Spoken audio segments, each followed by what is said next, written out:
ଖଟଖଟିଆ ପଞ୍ଚାୟତ କାର୍ଯ୍ୟାଳୟ ପରିସରରେ ଅନୁଷ୍ଠିତ ଯୁଗ୍ମ ଜନ ଅଭିଯୋଗ ଶୁଣାଣି ଶିବିରରେ ସମୁଦାୟ 89ଟି ଅଭିଯୋଗ ହୋଇଥିବା ବେଳେ 43ଟି ଅଭିଯୋଗର ତତ୍କାଳୀନ ସମାଧାନ ହୋଇଛି।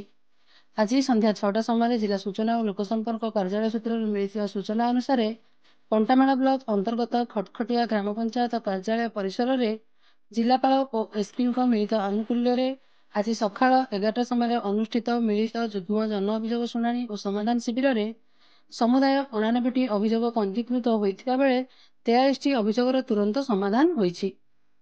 ଆଜିର ଏହି ଜନ ଅଭିଯୋଗ ଶୁଣାଣି ଶିବିରରେ ପଞ୍ଜୀକୃତ ଅଭିଯୋଗ ମଧ୍ୟରେ 67ଟି ବ୍ୟକ୍ତିଗତ ଅଭିଯୋଗ ହୋଇଥିବା ବେଳେ 22ଟି ସାମୂହିକ ଅଭିଯୋଗ ପଞ୍ଜୀକୃତ ହୋଇଥିଲା।